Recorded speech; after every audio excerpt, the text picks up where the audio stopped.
J'ai le plaisir d'accueillir Monsieur Delbos, qui est de Forum Réfugiés. Pourquoi Forum Réfugiés? Probablement parce que Dominique Coulot a intégré le conseil d'administration et qui fait partie de Forum. Et c'est lui qui nous a donné l'idée d'inviter un spécialiste des affaires juridiques en fait, concernant la migration. Donc, voilà, donc merci à Dominique et puis je laisse la parole parce qu'on a un petit peu de retard. Donc bonjour à toutes et à tous. Donc effectivement, je travaille pour Forum Réfugiés. Je m'appelle Laurent Delbos. Moi, je suis responsable du plaidoyer pour Forum Réfugiés.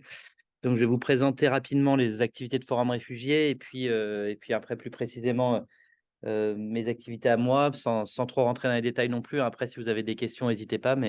Et puis après, je vous présenterai les enjeux de la nouvelle loi, dont on parlera aussi un peu plus en détail, y compris enfin, sur le contenu et puis sur le processus politique qui est un petit peu en suspens, peut-être comme vous l'avez lu par rapport à cette loi.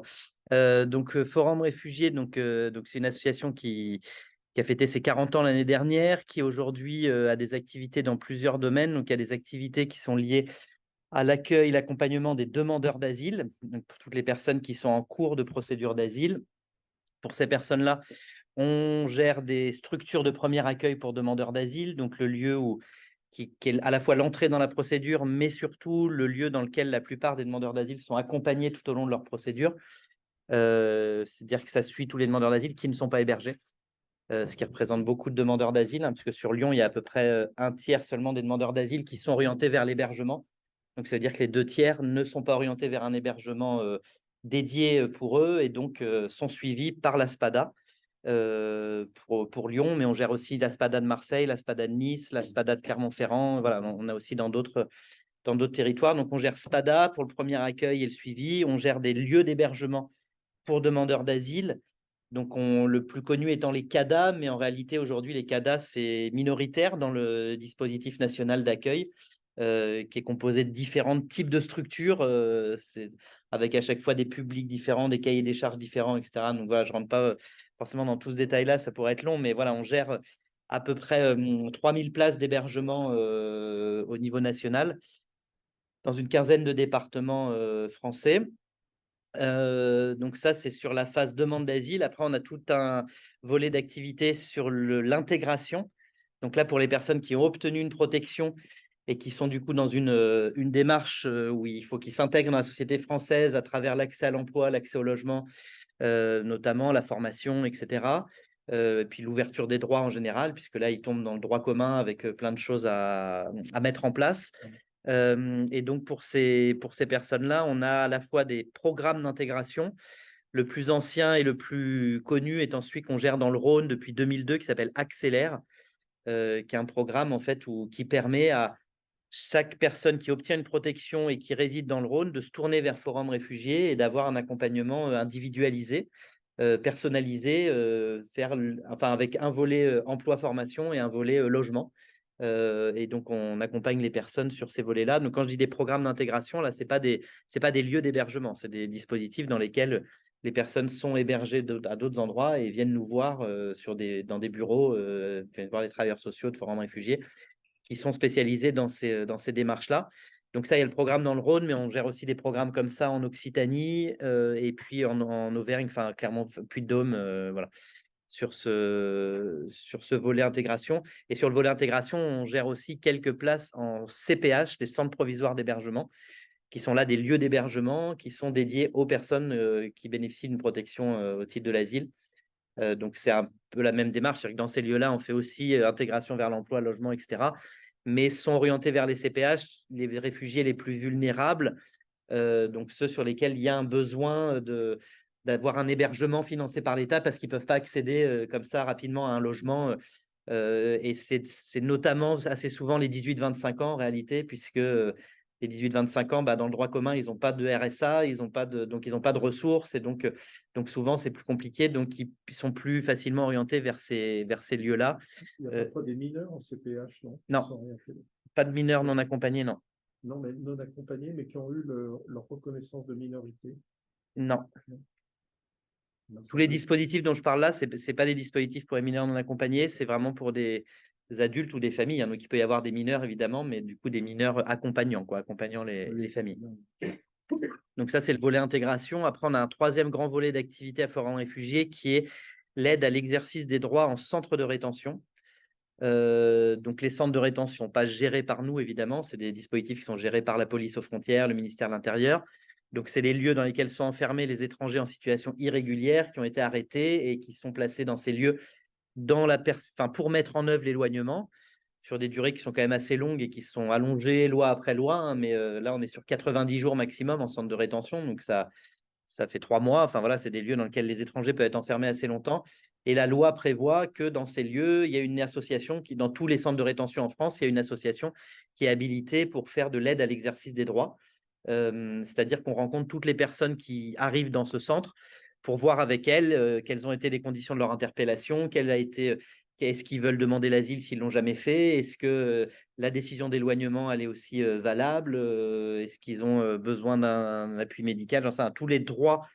Parce que même s'ils sont au bout de la chaîne, on va dire, hein, parce qu'un étranger qui est en centre de rétention, bah, il est proche du départ, hein, voilà, il est vraiment pas loin de l'avion, mais malgré tout, il a encore tout un tas de droits à ce stade-là de la procédure. Et donc, les associations, il y a 5 associations au niveau national qui sont présentes dans ces lieux, dont Forum Réfugiés. Donc, nous, on est présents à Lyon, à Marseille, à Nice, à Perpignan, à Nîmes et à Sète.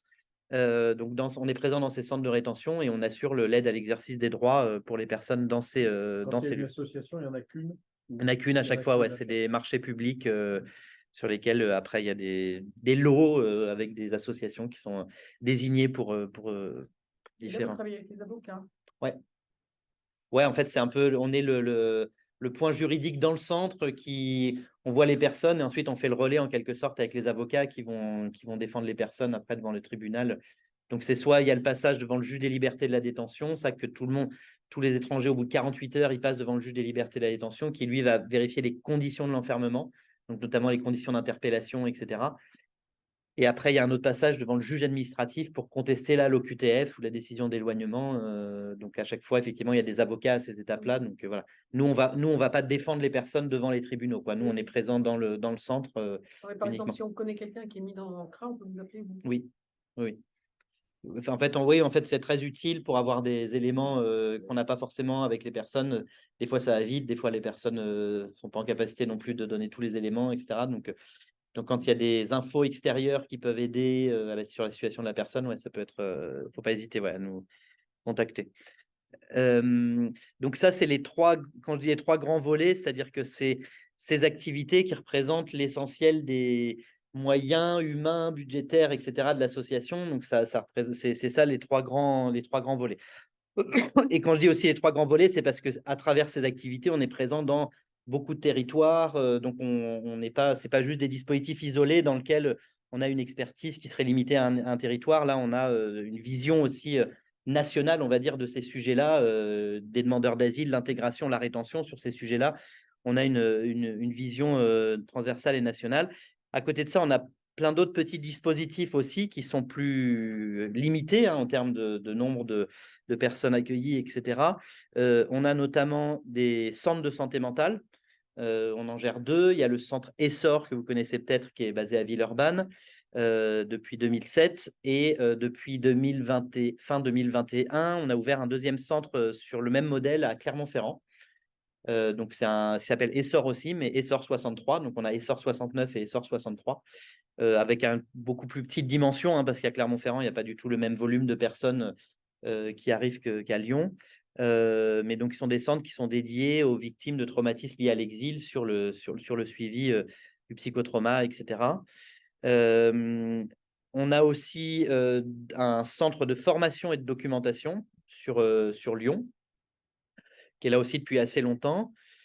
Je vous cite ça aussi parce que c'est assez intéressant, y compris comme ressource. C'est-à-dire que c'est un centre de documentation qui est basé à Mermoz, donc juste à côté d'ici, là, pour le coup, sur lequel c'est comme une petite bibliothèque, en fait, hein, qui est ouverte au public. Donc, il ne faut pas hésiter à y aller ou à le solliciter. Et dans cette petite bibliothèque, vous avez 2 documentalistes qui sont chargés de conseiller les personnes qui demandent des renseignements sur des ressources sur les pays d'origine des personnes qu'on accompagne. Donc, il y a plein de ressources sur les pays d'origine et plein de ressources aussi un peu générales sur les migrations. Mais quand on suit un dossier, c'est intéressant parce qu'on peut aussi solliciter le centre de documentation en disant, voilà, moi, je suis monsieur machin qui me dit qu'il vient de telle ethnie dans tel pays et qui a suivi, qui est parti parce qu'il y a eu tel conflit. Est-ce qu'on peut avoir de la documentation là-dessus, quoi, pour ensuite enrichir le dossier pour l'OFPRA, la CNDA, etc. Donc, c'est On peut y aller comme ça. oui, enfin, il faut regarder les horaires d'ouverture sur le site de Forum Réfugiés. Et après, vous pouvez y aller, effectivement, Ça c'est ouvert. s'appelle le centre de documentation. Centre de documentation. En fait, c'est au même lieu, il y a le centre de documentation et de formation. Donc, le service est centre de documentation et de formation. Ouais. Parce que Dominique Coulot nous avait envoyé un mail à une dame pour Ouais. dire que ce serait bien que les gens de MEDA aient accès à ce centre de documentation. Moi, j'ai dit qu'on serait intéressé, puis après, il n'y a plus de réponse. Donc, Ok, alors peut-être que, alors il y a peut-être deux choses différentes. Il y a le centre de documentation physiquement, qui est un lieu qui est accessible. Ça, il n'y a pas de difficulté là-dessus et vous pouvez y aller sans aucun doute. Après, le centre de documentation est en train de mettre en place des ressources documentaires en ligne, ce qui est un gros projet pour l'instant qui est réservé à l'interne à Forum Réfugiés pour outiller nos professionnels. Donc, c'est-à-dire que nous, on a un outil interne dans lequel on tape des mots-clés et puis on a de la documentation en ligne, etc. Et ça, on va l'ouvrir à l'externe, mais un peu plus tard. Et voilà, pour l'instant, donc c'est peut-être sur ça qu'il y a eu la confusion là-dessus. Voilà, mais voilà. Après, en France, on a aussi une activité que vous avez citée sur la mise à l'abri et l'évaluation des mineurs non accompagnés pour la métropole de Lyon. Donc, c'est le CMAE. Donc, il y a un dispositif qui assure cette mission qui est légalement prévu dans les textes de dire qu'un jeune, quand il arrive, il doit être mis à l'abri et évalué sur le volet minorité et isolement. On pourra en reparler si vous voulez, hein, un peu plus en détail s'il y a des questions par rapport à ça, mais c'est une mission qui est effectivement souvent sujette à difficulté. C'est une mission qui n'est pas facile de toutes parts et qui effectivement peut parfois amener aussi des critiques qui peuvent être, ou un regard extérieur qui peut être légitime et qui peut être aussi tout à fait bienvenu pour nous-mêmes améliorer aussi nos pratiques parce que c'est un dispositif, je le répète, qui est pas simple hein, dans ce qui est demandé. Avec aussi des choses comme on parlait tout à l'heure de l'OFPRA, bah oui, évaluer une demande d'asile, c'est sujet à énormément de critiques parce qu'il y a une subjectivité, il y a des choses, là c'est pareil, on est sur un domaine dans lequel c'est assez compliqué. Mais malgré tout, et comme vous êtes dans le domaine médical, je cite quand même ça, c'est vrai que ce dispositif, comme le dispositif en général, a pour but au départ de sortir d'une approche purement médicale de l'évaluation de l'âge. C'est-à-dire que on sait que médicalement, on ne sait pas aujourd'hui, on n'est pas capable de déterminer l'âge de quelqu'un qui se présente en face de nous. Et c'est un peu l'illusion dans laquelle tout le monde a été très longtemps avec les examens d'âge osseux, etc. Il y en a beaucoup qui sont encore dans cette perspective-là de dire utilisons la médecine pour déterminer l'âge d'un jeune. Mais la médecine, c'est pas que l'âge osseux. Hein. Ça peut Non, être non. aussi écouté. Oui, tout à fait. Pour refaire la chronologie d'un individu, il faut du temps. Ouais. Mais alors, du coup, effectivement, c'est ce à quoi vise normalement cette évaluation sociale, c'est-à-dire d'avoir une écoute humaine qui va retracer, mettre bout à bout des éléments, retracer, etc. C'est très difficile et le cadre légal laisse peu de temps. C'est-à-dire que c'est quelque chose qui ne relève pas de nous, c'est que le cadre légal laisse 5 jours pour faire ça, ce qui est effectivement très peu pour mettre le jeune en confiance, qu'il comprenne où il se trouve, qu'est-ce qu'il fait, qu'est-ce qu'il peut dire là alors qu'il ne devait pas le dire 2 jours avant parce qu'il était avec un passeur, 3 jours avant il était avec la police et puis là il se retrouve. Donc il y a effectivement une mission qui est assez complexe et c'est un défi assez compliqué de se dire on va avoir des éléments un peu solides sur le parcours d'un jeune et sur l'évaluation de son âge au terme de ces 5 jours. Mais voilà, du coup, c'est une dimension à la fois qui relève de notre service, mais beaucoup plus largement du dispositif d'évaluation sociale tel qu'il est prévu en France et tel qu'il est aussi mis en place par tout un tas d'autres acteurs. C'est-à-dire que derrière, il y a aussi un manque de place en sortie qui n'est pas de notre fait. Il y a des temps de décision du parquet, du juge des enfants qui ne sont pas de notre fait, un vide juridique pendant cette phase-là qui n'est pas de notre fait non plus. C'est-à-dire que si nous, on dit à un jeune, pour nous, vous n'êtes pas mineur, eh bien, il fait un recours devant le juge des enfants et il a droit à rien pendant ce temps-là. Et ça, c'est la loi qui prévoit, enfin, il y a un vide dans la loi là-dessus. Donc, effectivement, c'est compliqué parce que nous, on sort un jeune de notre dispositif et il se retrouve à la rue. Mais nous, le mandat de notre dispositif, il s'arrête à notre évaluation. Si nous, notre évaluation conclut à la majorité, et que derrière, Une effectivement, absence de preuve de minorité. voilà, une absence de preuve de minorité, mais en tout cas, à un moment donné où il sort du dispositif, d'ailleurs sur une décision qui formellement est prise par la métropole de Lyon, hein, mais la métropole de Lyon décide qu'il sort du dispositif, bah derrière, le jeune effectivement dit, va voir d'autres acteurs, des associations effectivement qui vont l'aider pour faire un recours devant le juge des enfants. Et puis, il a droit à rien pendant ce temps-là. Et effectivement, quand derrière le juge des enfants dit vous êtes mineur, ben, on se retrouve avec un mineur que la France a laissé à la rue pendant des semaines, des mois. Voilà. Et du coup, effectivement, c'est quelque chose d'anormal et qui, voilà, mais qu'on trouve nous aussi anormal. Enfin, ce que je veux dire par là, Oui, c'est mais que voilà, c'est on n'a pas le mot une de défaillance dire. du dispositif en général sur laquelle, effectivement, il y a besoin de se battre pour changer les choses à ce niveau-là. Mais voilà. Et sur laquelle effectivement il y a des dispositifs alternatifs qui pallient à ça, qui sont des dispositifs citoyens qui eux-mêmes font du mieux, mais c'est compliqué. Enfin voilà, du coup c'est un contexte qui est compliqué pour beaucoup de gens. Pour terminer la présentation de Forum Réfugiés, on a aussi un volet d'action à l'international euh, qui est notamment issu de la fusion en 2012 de Forum Réfugiés avec une autre association qui s'appelait le COSI, le COSI, qui était une association de solidarité internationale, surtout basée sur la RDC, enfin avec des projets avec la RDC, et qui a du coup, les associations ont fusionné en 2012. Et du coup, maintenant, c'est Forum Réfugiés qui a aussi dans ses missions ce regard un petit peu sur l'international. C'est-à-dire que depuis l'origine, on a aussi cette particularité de se dire, en fait, accueillons les gens ici, mais aussi essayons de comprendre ce qui se passe dans le pays d'origine ou dans les pays de transit, c'est-à-dire qu'est-ce qui se passe sur je dis d'origine ou de transit, parce qu'on est vraiment sur ces deux volets-là, on n'est pas que sur le pays d'origine, mais parfois sur des parcours migratoires. Donc les projets internationaux, c'est vraiment au gré des opportunités qu'on a de travailler avec telle ou telle organisation. Il y a seulement un pays dans lequel il y a des salariés de Forum Réfugiés qui sont présents, c'est au Niger. On a 2 salariés de Forum Réfugiés parce qu'on a un projet d'information au droit pour les personnes qui sont au Niger, qui est le Niger qui est un carrefour migratoire. Voilà, effectivement, il y a beaucoup de gens qui viennent, que ce soit d'Afrique de l'Ouest, Afrique de l'Est. Enfin voilà, c'est vraiment un carrefour migratoire important. Et sinon, on a un projet important du côté de la Guinée aussi, qui n'est pas un projet dans lequel on est impliqué sur place, hein, mais c'est en lien avec des organisations de la société civile guinéenne. Et puis un troisième partenariat avec une organisation au Liban, sur un centre de santé mentale aussi au Liban. Donc un centre de santé qui accueille beaucoup de réfugiés syriens et sur lequel on travaille avec eux pour partager les pratiques, etc. Donc il y a des visites de travail, il y a des choses comme ça qui se font avec ce centre de santé. Donc ça, c'est tout le volet opérationnel. Ça représente entre 30 et 40 000 personnes qu'on accompagne chaque année à travers ces activités. Ça représente un peu plus de 500 salariés maintenant qui travaillent à Forum Réfugiés. Et, et on est présent, comme je disais, voilà, une quinzaine de départements. C'est le moitié sud de la France, on va dire, hein, quand on regarde un peu une carte de nos dispositifs. Et parallèlement à ces activités d'accompagnement du public, enfin sur du concret d'accompagnement des personnes, on a aussi, et là depuis l'origine de notre association, et c'est aussi ce qui fait sa particularité dans le paysage associatif, c'est qu'on est à la fois gestionnaire de dispositifs, mais aussi acteur de plaidoyer, c'est-à-dire qu'on produit aussi de l'analyse, de l'expertise sur tous ces sujets que je vous ai cités là. C'est-à-dire qu'on se nourrit de toutes ces pratiques de terrain pour produire à la fois des publications, c'est-à-dire on va produire des choses. Je vous ai ramené ça, je ne sais pas si vous connaissez cet ouvrage. Tous les ans, on publie un état des lieux de l'asile en France et en Europe, que je peux vous faire passer si vous voulez. Je pourrais même vous laisser un exemplaire.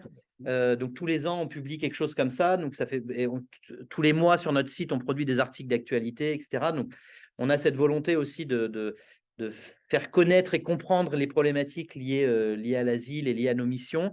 Et puis, on fait aussi des actions de plaidoyer plus classiques, plaidoyer politique, hein, c'est-à-dire qu'on va interpeller les décideurs, donc les députés, les sénateurs, les conseillers des ministres, etc., à travers tout un tas d'actions, des courriers, des notes de plaidoyer, des rencontres. On va jusqu'à faire des propositions d'amendement quand il y a des projets de loi qui sont déposés.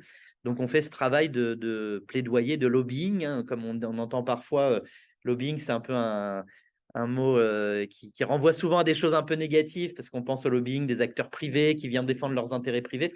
Mais en réalité, c'est la même chose, sauf que nous, on ne le fait pas pour Forum Réfugiés, on le fait pour les droits fondamentaux des personnes qu'on accueille. Et donc, voilà. Et donc, moi, je suis en charge de ce volet-là dans l'association depuis 2014. Je travaille à Forum Réfugiés sur ce volet-là. Voilà pour la présentation. Merci. Oui. On comprend mieux. Moi, ce qui m'intéresse, c'est les premiers jours. Bon, c'est des réfugiés qui viennent de franchir la frontière ou la Méditerranée. Ils arrivent rue Garibaldi. Ils sont 150 rue Garibaldi. Est-ce que le soir, vous les aurez tous casés? Alors, casé, non, parce que c'est pas nous qui nous occupons de les. Alors, déjà, le parcours, souvent, les gens qui arrivent là, ils ont déjà un parcours assez long avant d'être arrivés là, hein. Ils Oui. viennent pas de la Méditerranée très souvent. Ils sont arrivés en Italie, ils ont traversé. Oui. Et là, ils sont arrivés à Nice, ils n'ont pas été bien à Nice, ils sont arrivés à Marseille, ils se sont dit c'est pas bien ici, on va à Lyon. Ils sont rue Enfin, Garibaldi. et Voilà. ils arrivent rue Garibaldi, et effectivement, rue Garibaldi, bah, c'est les dispositifs, là aussi, on parlait tout à l'heure du dispositif pour les mineurs, mais dans les dispositifs pour les adultes, les SPADA dont j'ai parlé, dont la SPADA Garibaldi, sont aussi des dispositifs extrêmement compliqués à gérer parce qu'on doit gérer plein de missions hyper différentes, hein. Ça va du pré-enregistrement de la demande d'asile jusqu'au suivi pour l'intégration vers ceux qui… Enfin, on a un panel de missions extrêmement importantes avec environ 5 000 nouvelles personnes qui arrivent chaque année dans ce dispositif à Lyon. Donc, pour répondre à votre question, en fait… Qu'est-ce qu'on en fait? Nous, ce qu'on en fait, c'est pas nous qui décidons de l'orientation vers un hébergement. Donc, nous, ce qu'on fait, c'est qu'on propose un accompagnement sur toutes les démarches qui doivent Oui, être faites. d'accord, Voilà. oui. Donc, la chose importante qu'on fait, c'est qu'on domicilie ces personnes. Donc, la SPADA à Garibaldi, c'est une boîte aux lettres pour toutes ces personnes-là qui vont recevoir leur courrier ici, qui vont recevoir leur convocation, etc., etc. Donc, il y a beaucoup de personnes qui viennent tous les jours pour chercher leur courrier, tout simplement, rue Garibaldi. Après, il y a des personnes qu'on va accompagner pour rédiger leur récit de demande d'asile. Quand ils ont été en préfecture, on leur a donné leur formulaire OFPRA, ils ont 21 jours pour le remplir. Eh bien, ils viennent nous voir rue Garibaldi et on va prendre 1 à 2 heures avec eux, avec un interprète, pour remplir avec eux ce dossier de demande d'asile et pour l'envoyer à l'OFPRA. Et puis après, il y a toutes les missions. On va s'occuper de scolariser les enfants, on va s'occuper d'ouvrir les droits à la santé, on va faire tout l'accompagnement social, administratif, juridique pendant cette période-là. Par contre, ce qu'on ne fait pas, c'est tout le volet hébergement. C'est-à-dire que c'est pas notre mission.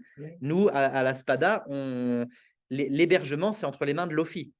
Donc, c'est l'OFI, service de l'État, qui gère ça et qui, au fil de l'eau, quand des places se libèrent, eh bien, va dire, tiens, tel ménage qui est à la SPADA depuis 15 jours, 3 semaines, 1 mois, 6 mois, eh bien, on a une place pour lui. Donc on lui propose une place. L'OFI nous informe. L'OFI nous informe que telle personne ou telle famille est orientée vers tel CADA, par exemple. Et donc, nous, on appelle le CADA pour dire la famille nanana, qui est ici.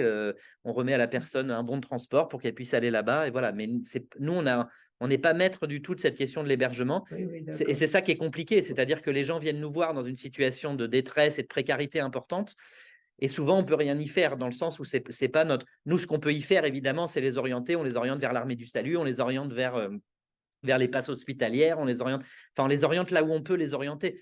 Donc à la SPADA de rue Garibaldi, ils ont un éventail hyper large de partenaires sur le territoire, mais ce n'est pas des dispositifs pérennes et avec des solutions pérennes. C'est simplement pour répondre à l'urgence dans lesquelles on donne aux gens les pistes de ce qui existe en matière d'urgence sociale aujourd'hui sur le territoire lyonnais, quoi. Mais voilà. Donc c'est effectivement pour ça que c'est compliqué, parce que tous les gens qu'on accueille à l'ESPADA, bah, de fait, c'est des gens qui ne sont pas hébergés dans le dispositif national d'accueil. Donc certains peuvent être hébergés chez des compatriotes ou d'autres, mais une partie sont à la rue et sont du coup dans des situations de détresse importantes et avec des demandes et des sollicitations importantes auxquelles, oui, on ne peut pas répondre. Donc c'est compliqué. Donc, il faut répondre à plusieurs questions et vous avez des gens qui sont spécialisés dans Oui. tel ou tel domaine. Oui. Hein, voilà. Oui. Oui, Oui, c'est pas les… tellement complexe pour… Oui. Il y a des personnes qui font la demande d'asile, c'est les juristes. Ceux qui s'occupent du courrier, c'est plutôt les travailleurs sociaux, voilà, les chargés d'accueil. Il y a des médiateurs numériques parce que maintenant, beaucoup de choses se font. Il y a des bornes numériques parce que maintenant, le dossier OFPRA se fait en ligne, etc. Enfin, il y a plein de choses pour permettre aux gens d'accéder à leurs droits, etc. Mais dans un contexte de saturation, de tension, parce que voilà, donc il y a aussi ce contexte-là qui est pas facile, y compris parce que parfois, il y a même des situations de violence dans ces lieux-là, parce que les gens sont à bout aussi et que c'est compliqué à gérer à tout niveau. Mais voilà. Dans ce premier rendez-vous à la SPADA, Ouais. vous dites on les reçoit pendant 2 heures pour remplir le dossier OFPRA. Et pendant ce laps de temps, avec l'interprète, vous construisez aussi le récit de vie Oui, c'est ça, c'est à ce moment-là, ouais. Pas dans tous, ce hein. laps de temps. Il y en a qui n'ont pas le. Dans ce laps Le de font temps pas. qui est, enfin, ils peuvent venir là, voilà, ils sont pas obligés de venir là. C'est-à-dire qu'ils sortent de la préfecture avec leur dossier, leur formulaire OFPRA, et qu'ils ont 21 jours à remplir. Et à ce moment-là, ils ont une orientation vers la SPADA. On leur dit, bah, Vous l'OFIL. pouvez pas tout faire non plus, je crois. Il y en a qui ont. Ah, si, en fait, à la phase OFPRA, on fait tout, par exemple. Mais par contre, la limite, par exemple, c'est que la SPADA, c'est pas dans ses missions de rédiger le recours devant la CNDA. Ah oui. Donc sur cette phase-là, bah, on oriente vers d'autres dispositifs. Il y a Amnesty International qui fait, enfin, il y a d'autres dispositifs bénévoles qui prennent le relais. Mais nous, on fait que la phase OFPRA. C'est dans le cahier des charges du dispositif. C'est des limites importantes de ces dispositifs-là. Mais voilà. Après, oui, on fait le récit avec la personne dans ce lieu-là et dans ce temps-là, qui est limité, mais là aussi qui est limité parce qu'on a plein de gens et des moyens qui ne sont pas extensibles. Donc, en fait, on doit prévoir des créneaux. Et après, on peut, hein, si jamais la personne, je veux dire, éclate en sanglots devant nous et incapable, on lui redonne un rendez-vous pour qu'elle revienne refaire ça sur un autre créneau. On peut avoir une certaine souplesse, mais pas tant que ça, parce qu'il y a un flux de personnes qui est hyper important et des moyens qui sont limités dans ce qu'on peut proposer en face. Donc, il y a effectivement cette difficulté-là pour suivre les dossiers des personnes et pour les accompagner correctement. Et notre ami Dominique Coulot était psychiatre. Donc, c'est un dispensaire qui dépend de votre de Forum. Oui, il était au centre Essor, C'est un centre, au centre de qui santé mentale. qui est subventionné par qui? Alors, par différents services, il y a un volet qui est financé. Alors, je suis pas très bon là-dedans, mais sécurité sociale, mais il y a un volet aussi ARS, Oui, ARS notamment parce qu'on accueille des personnes qui ne sont pas tous dans la demande d'asile, c'est-à-dire qu'on peut accueillir aussi des déboutés. Enfin, c'est assez large en fait dans les personnes qu'on peut accueillir. Enfin, en fait, on peut faire des suivis de personnes, c'est-à-dire que, comme vous le savez mieux que moi, le temps administratif et le temps médical ne sont pas les mêmes. Donc, il y a des gens parfois qu'on va suivre alors qu'ils sont déjà sortis de la demande d'asile, etc. Enfin, on va encore suivre. Donc, l'ARS se finance en partie et il y a aussi des fonds européens qu'on sollicite pour ça, des fonds européens qui passent par le ministère de l'Intérieur et qui financent ce type de Oui. centre. Ouais. parce que c'est des malades, enfin, c'est des malades qui sont suivis, mais qui ne sont pas suivis dans les hôpitaux généraux. Il faut qu'ils viennent. Non, après, on peut les orienter dans enfin, où ils peuvent être orientés, mais souvent, c'est plutôt des personnes qui ont besoin d'un suivi psy Oui. auquel le droit commun n'apporte pas de réponse. Au sens où, en fait, quand je dis le droit commun n'apporte pas de réponse, c'est que il y a toute une dimension à la fois de spécialisation des professionnels de santé sur le psychotrauma, etc., etc. Et puis la spécialisation aussi de l'interculturalité, c'est-à-dire d'accueillir comment on travaille avec des interprètes sur des volets psy, enfin voilà, tout ça qui est spécialisé là et qui permet de faire un accompagnement qui n'est pas proposé autre part, ou en tout cas, après, ça nous arrive enfin, et on le fait régulièrement, on oriente des gens vers d'autres dispositifs du droit commun quand il nous semble mieux répondre aux problématiques des personnes, puisque nous, c'est assez limité quand même, hein, notre capacité d'action sur ce centre-là. On n'est pas un hôpital, hein, donc on n'a pas tous les mêmes dispositifs, mais voilà, c'est les dispositifs qui sont intéressants parce qu'en fait, il y en a assez peu en France, en fait, des dispositifs comme ça. Il y en a une dizaine seulement dans toute la France, des centres de santé psy spécialisés pour l'accueil des personnes étrangères.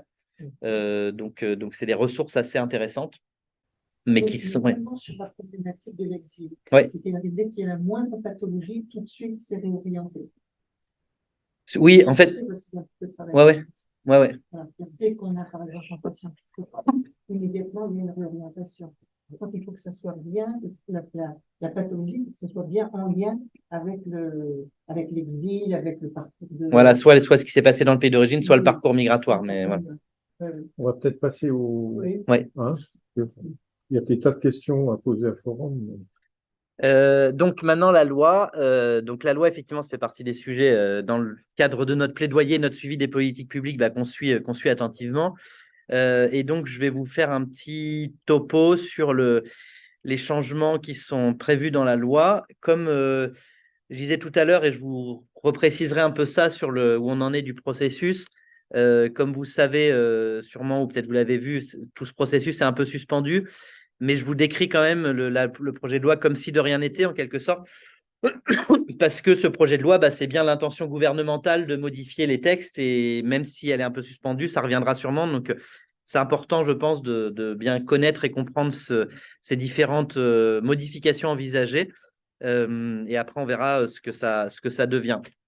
Je précise que je ne vais pas vous faire une présentation exhaustive de toute la loi parce que on n'a pas une expertise sur tous les sujets de la loi. Souvent, c'est vrai qu'on se dit, bon, une association qui s'occupe des droits des étrangers connaît tout le droit des étrangers. Non, par exemple, tout le volet de la loi sur la régularisation par le travail, nous, c'est un sujet, c'est pas notre sujet, quoi, en quelque sorte. C'est-à-dire qu'on n'accompagne pas d'étrangers dans les titres de séjour salariés. Voilà, nous, je vous dis, on accompagne des demandeurs d'asile, des réfugiés, des personnes avec ces statuts un peu particuliers. Donc, je vais vous faire un peu un focus sur ce que la loi pourrait changer en matière d'asile. Et puis, c'est aussi votre sujet. Hein, donc, du coup, c'est un sens de centrer là-dessus. Et donc, voilà, je vous balaye pas toute la loi, et notamment voilà, la dimension accès au séjour par le travail, qui est un volet de la loi dont je ne vais pas parler, mais qui fait beaucoup parler. Et puis, un autre volet dont je ne vais pas parler tellement, c'est le volet aussi qui a aussi été un peu le volet politique de cette loi, c'était d'amener un peu cette idée de renforcer les mesures pour l'éloignement des étrangers délinquants. Voilà, il y avait donc il y a tout un volet de la loi qui porte là-dessus, que je ne vais pas forcément décrire. D'une part, c'est très technique. D'autre part, comme je dis, ce n'est pas notre expertise.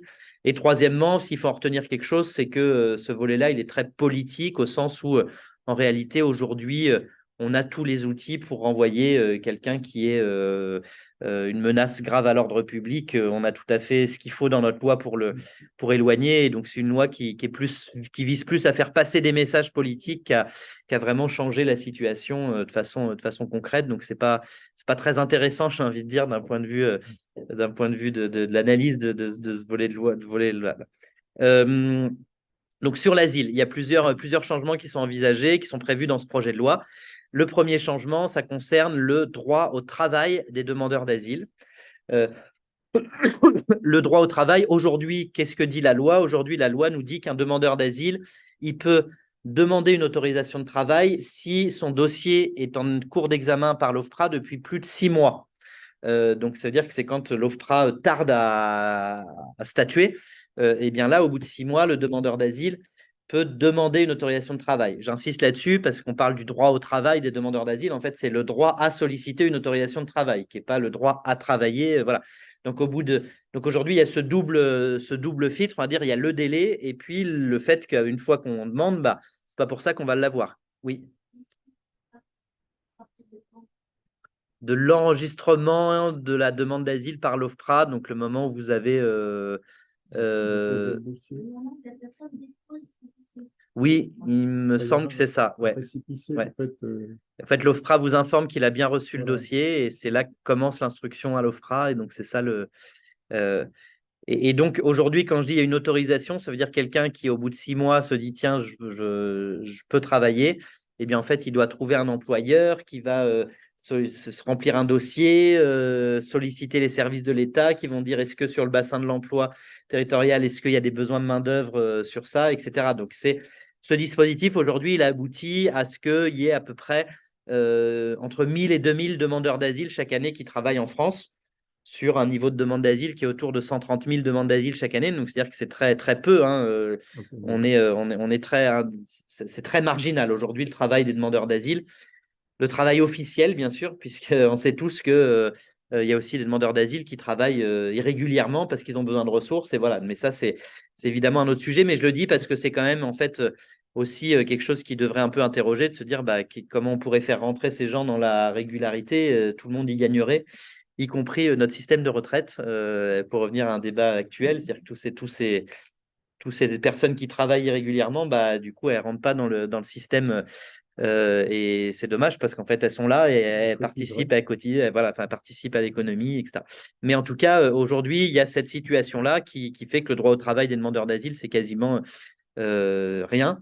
Et donc, le projet du gouvernement sur ce volet-là, c'est de dire on va étendre le droit au travail des demandeurs d'asile en gardant ces 6 mois. Par contre, il y aura certains demandeurs d'asile qui pourront avoir enclenché la demande d'autorisation de travail dès l'enregistrement de leur demande d'asile. Ces demandeurs d'asile sont ceux qui ont un taux d'accord, dont la nationalité présente un taux d'accord élevé devant l'OFPRA.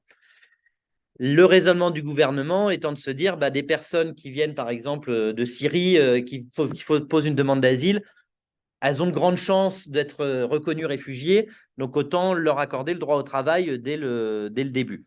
Ce taux d'accord à l'OFPRA, il doit être défini par décret, donc on ne sait pas aujourd'hui qui serait concerné, mais il y a quand même l'étude d'impact de la loi qui nous donne un éclairage et qui nous indique que ce seraient les nationalités dont le taux d'accord est de plus de 50% à l'OFPRA.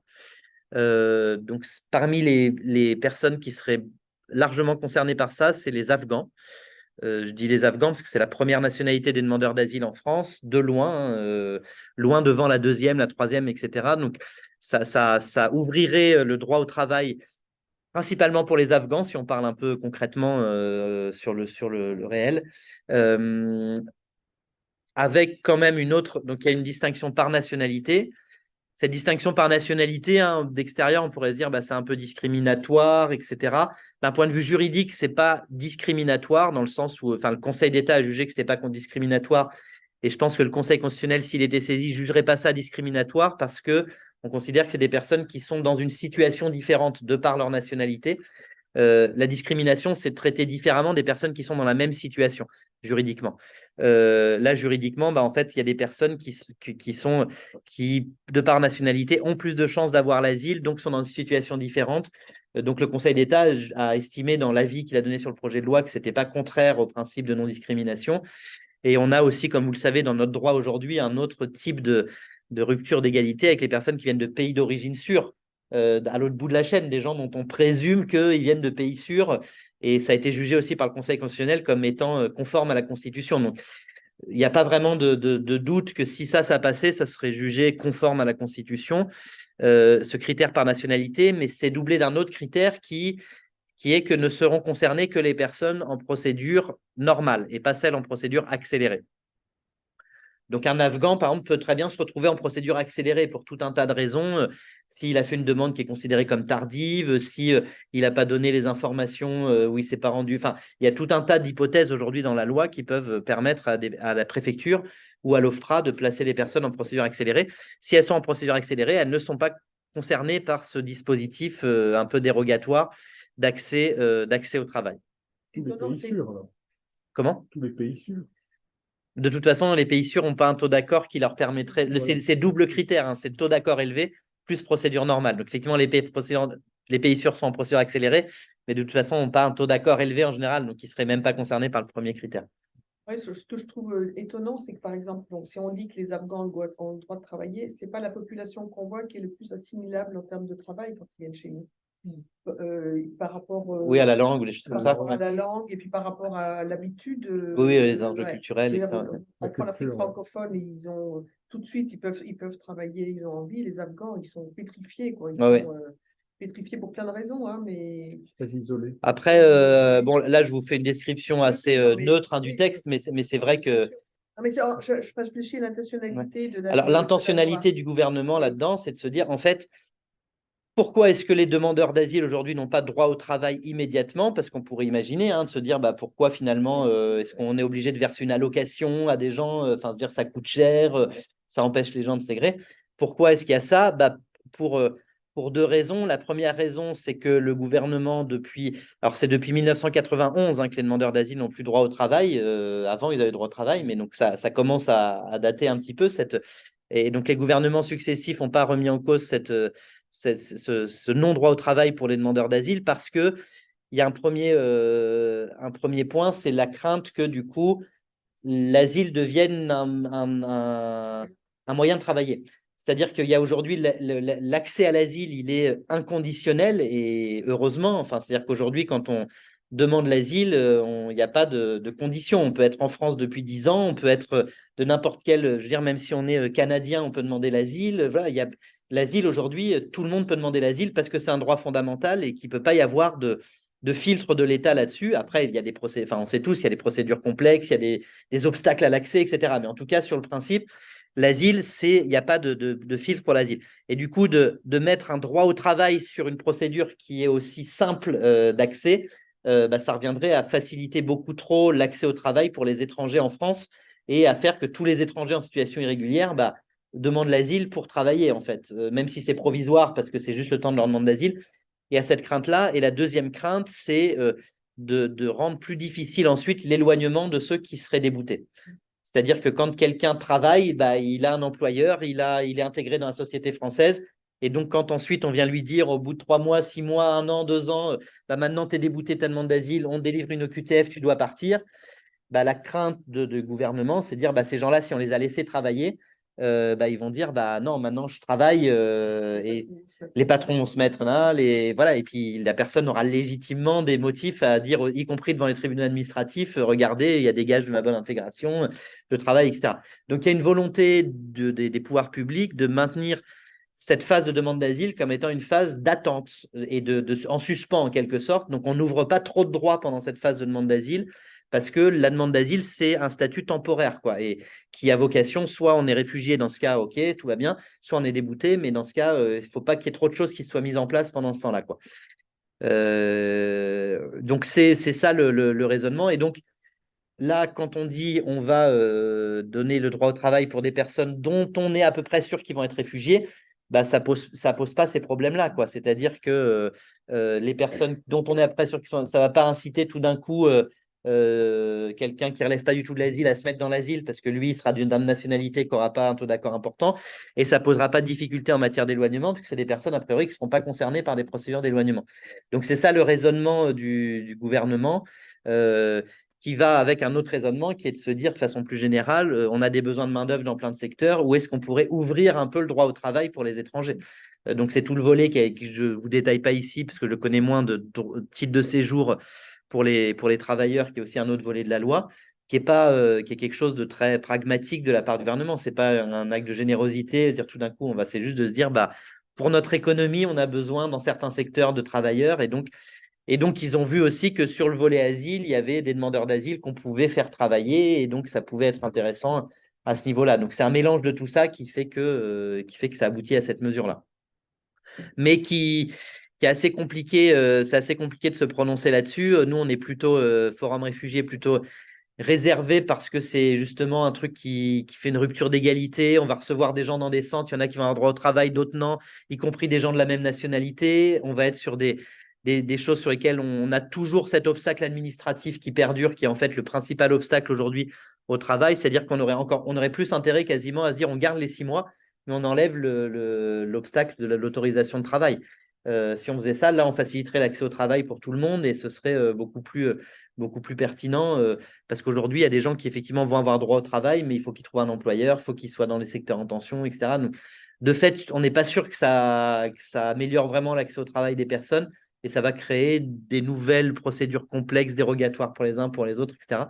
Mais je dis que ce n'est pas facile parce que c'est assez compliqué de s'opposer à cette mesure dans le sens où elle ouvre des droits nouveaux pour les personnes quand même. Mais concrètement, il y a des personnes qui bénéficieront de cette mesure-là, qui est pas la pire du projet de loi, clairement, puisqu'elle vient plutôt ouvrir un nouveau droit pour des personnes qui n'en avaient pas jusqu'ici, quoi. Voilà.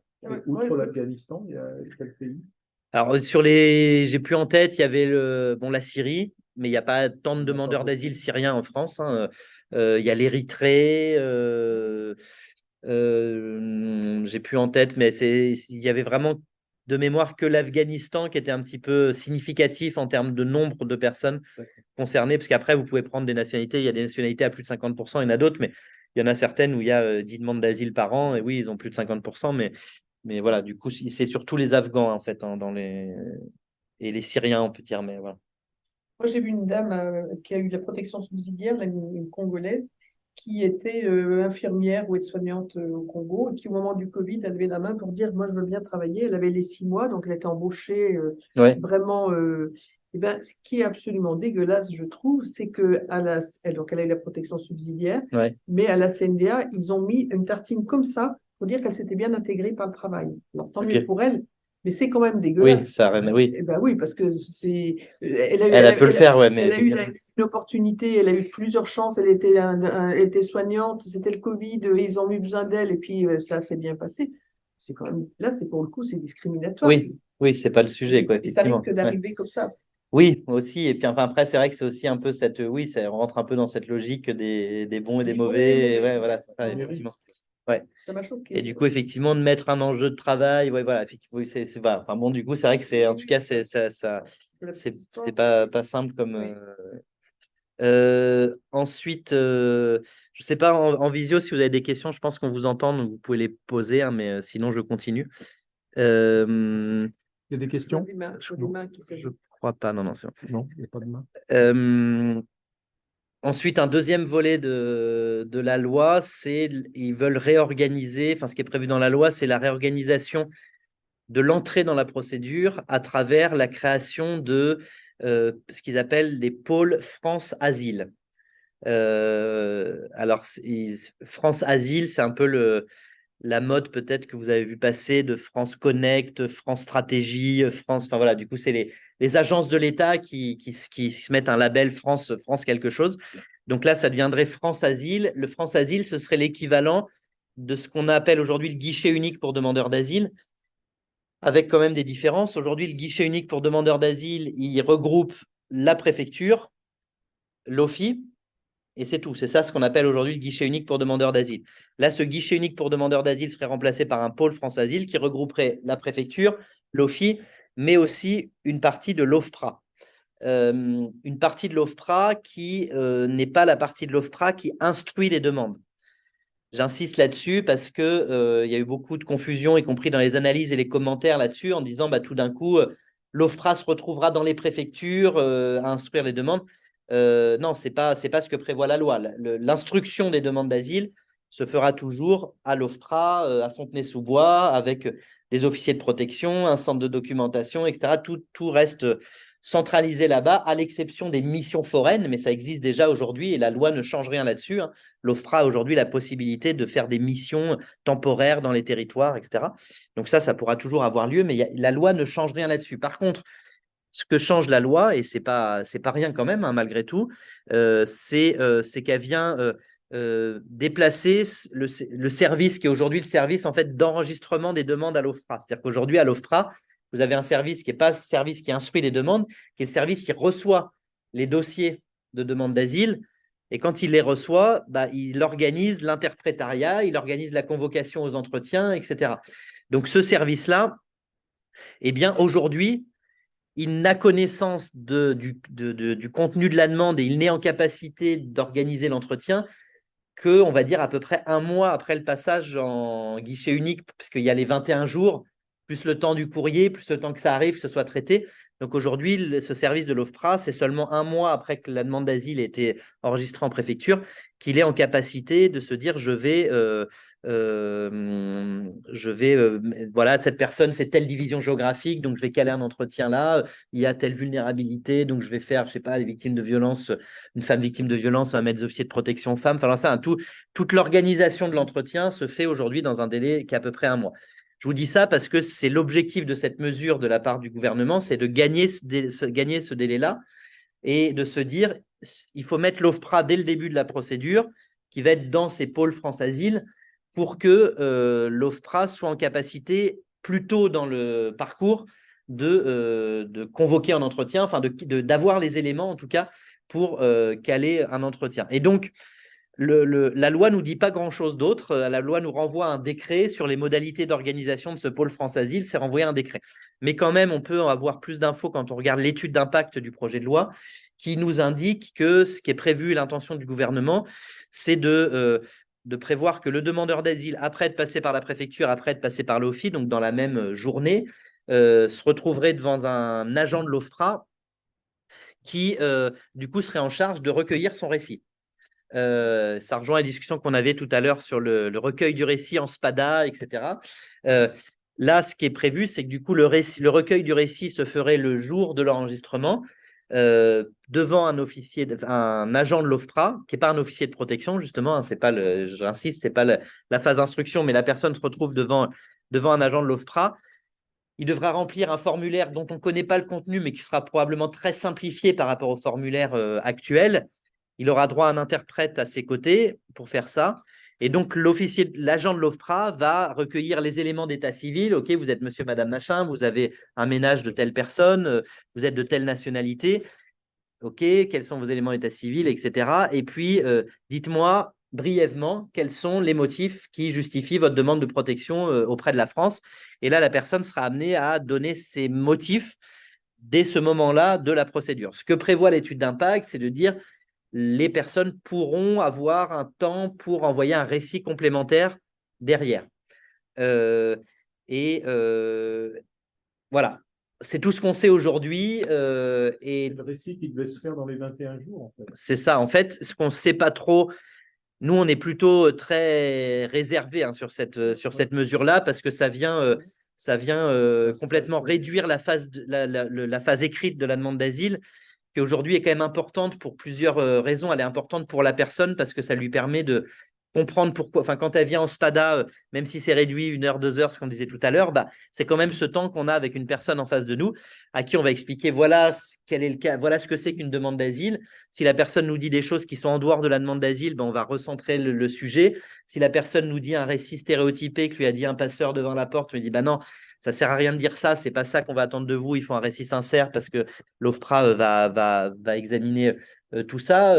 Et c'est aussi un moment dans lequel on explique à la personne les enjeux, dans lequel on lui explique comment ça va se passer par la suite, etc. Donc, ce temps d'accompagnement par des professionnels de l'asile dans un cadre qui n'est pas celui des locaux de l'État aussi, parce que pour le coup, il y a aussi ça, de cette personne qui, on disait tout à l'heure, qui va se retrouver dans un contexte où elle ne sait pas ce qu'elle a le droit de dire, ce qu'elle n'a pas le droit de dire, à quel moment il faut dire la vérité ou dire, enfin voilà, du coup, c'est cette complexité-là.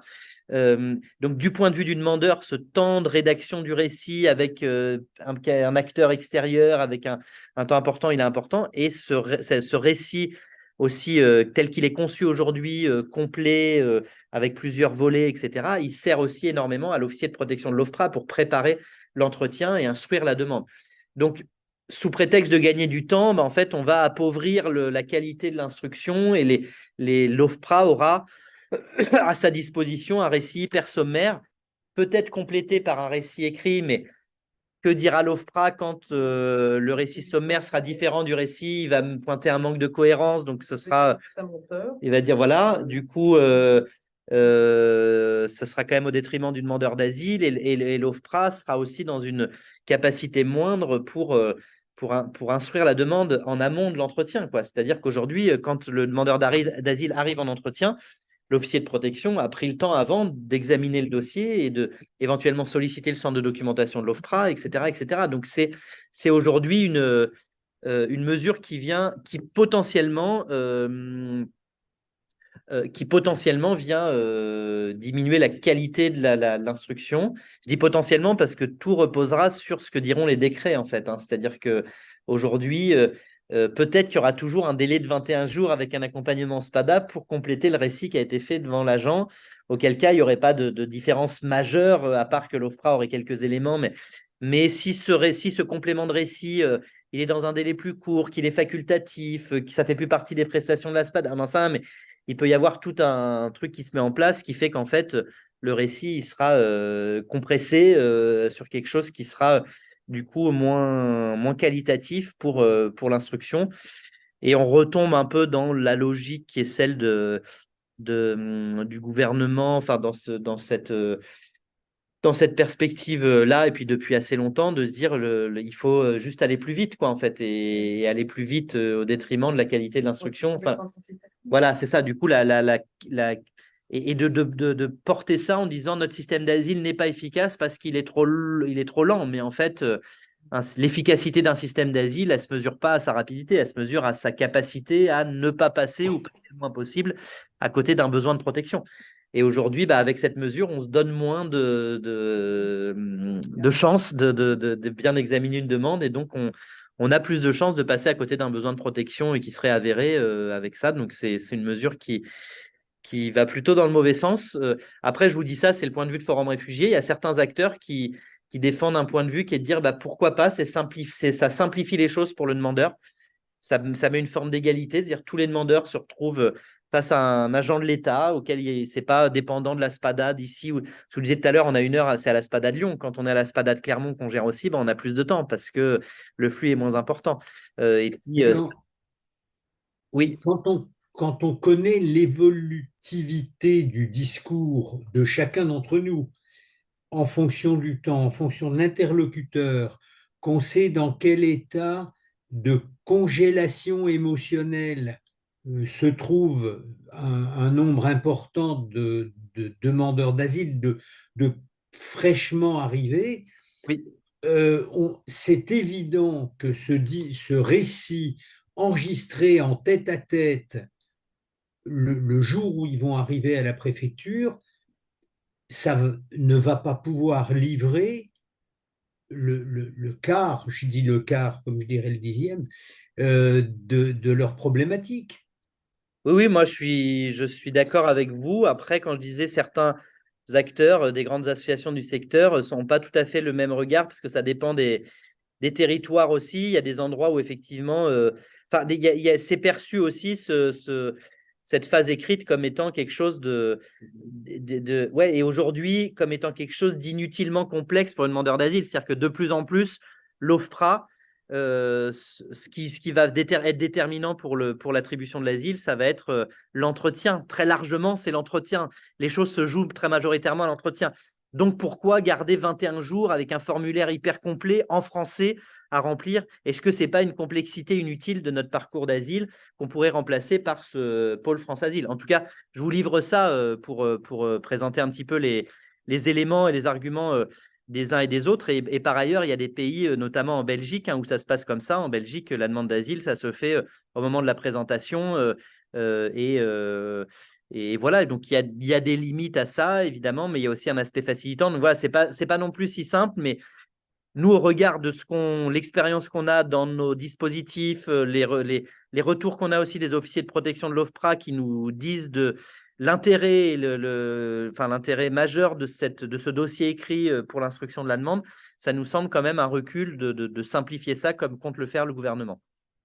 Il y a aussi un danger. Moi, j'avais été très choquée. J'avais été écouter Pascal Brice il y a 3-4 ans, hein, Ouais. qui prônait justement l'accélération du temps de la demande d'asile en disant que ces temps d'attente étaient trop longs. Et alors, je connaissais moins que maintenant, mais j'avais été très choquée parce que je trouve qu'il y a eu un apprentissage de nos codes pendant toute cette période-là qui permet aux gens de mieux faire une meilleure demande d'asile plus adaptée à leurs problèmes. Alors là, c'est encore pire. Si c'est le jour où ils vont à la préfecture, ça sera épouvantable. Parce qu'ils savent pas. Ils n'ont pas notre temporalité. Ils savent pas ce qui est important, ce qui est pas important. Ils oseront pas parler. Donc moi, je trouve que ça va être épouvantable. Ouais. Et je suis pas sûre que les avocats aient bien compris, parce que moi, j'étais allée à la Bourse du Travail là où ils n'auront pas parlé de ça. Ouais, je n'étais pas à cette réunion-là, mais c'est vrai qu'il y a après, je laisserai la parole à une avocate justement qui donnait son avis. Mais du coup, en fait, sur ce sujet-là, c'est vrai que c'est un sujet qui est assez peu discuté, assez technique, et c'est vrai que c'est souvent, je disais tout à l'heure, il y a eu beaucoup dans ce sujet-là, cette idée de se dire attention, ça remet en cause l'indépendance de l'OFPRA, l'OFPRA va prendre des cafés avec les agents de la préf. Et donc, c'est ça que les avocats vont. Ouais, mais pour moi, le sujet, il n'est pas là. C'est-à-dire qu'on n'est pas sur l'instruction de la demande d'asile. Elle sera pas. Enfin, la loi, en tout cas, après, s'il y a des missions foraines tous les 15 jours et que l'OFPRA est tout le temps là, oui, OK. Mais la loi ne prévoit rien de différent sur les missions foraines.